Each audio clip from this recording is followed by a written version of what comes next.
Welcome to Storm Raven Studios, and in this video we are on week 5 of collecting a Deathwing Army.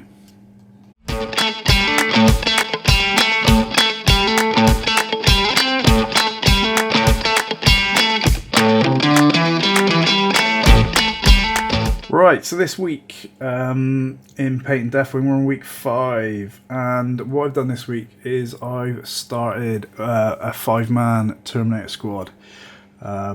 With the airbrush. There you go. So building these models this week took me 5 hours. Part of the building process was sorting the bases out. Undercoat was 30 minutes just with a rattle can, and then the other thing I did was obviously airbrush, and that took me 8 hours to airbrush these guys. So with the airbrushing this time around, I was very cautious after undercoating my Leviathan Dreadnought because to be honest with you, I messed it up.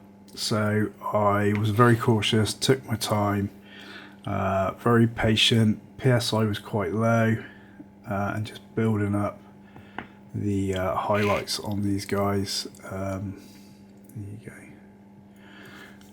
So there's those. Let's get those out of the way. So paints used. I used base coat was golden brown from Monument Hobbies, and then the highlight colour was ivory. All right. I haven't done a painting tutorial with these. Reason being is because I want to get my processes down first with the first squad, and then I can look at obviously doing a painting tutorial once I've got these first processes down. So this guy I just did another sub-assembly just so I can, this is going to be the sergeant of the company, 5-man squad, all with thunderhammers and storm shields. So a quick note on how my painting process with the army is. Obviously I've got the Land Raider done, and I'm not done, sorry, but I've got the Land Raider, and I am obviously in the middle of painting the insides of those.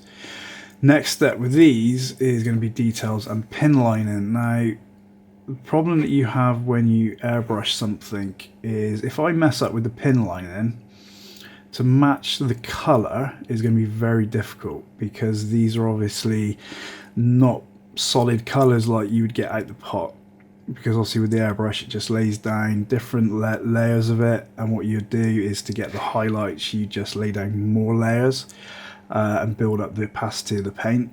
So if I do make a mistake, touching that up is going to be a really big pain. So with me, how I paint, I know that I lose patience and I start to rush things. So what I'm going to do with these is take my time. Once I get to that point, I can then jump on and either do more details on these, as in like obviously the bits that you need to pick out, or I can go back to the Land Raiders or the Chaplain, put some bigger colours down, get that feeling of impatience out my system, and then come back to these when I'm a bit more fresher, and I can then do a little bit more. So I'll be building these up bits at a time. So for example, I might just start with the feet, get the feet done on all 5, do something else, come back to it, and just bit by bit. All right, so that's my thought process on why I have obviously jumped from the Land Raiders to now these guys. Also, I just wanted to get some troops done as well, to be honest. So this week, building was 5 hours, undercoating with a rattle can was 30 minutes, and the airbrush took me 8 hours. I was very patient, building up over a couple of days, taking my time with it. So that's this video done. It's a very quick video because obviously in the grand scheme of things I haven't done much. I'm going to do another video on how I did my bases, which I'm going to do in a minute. But for today, that's it. If you're liking this series, please leave a comment, please subscribe, please hit the bell button. At the moment, this puts me on 106.5 hours to date. Guys, I'll catch you in the next video. Thanks for watching.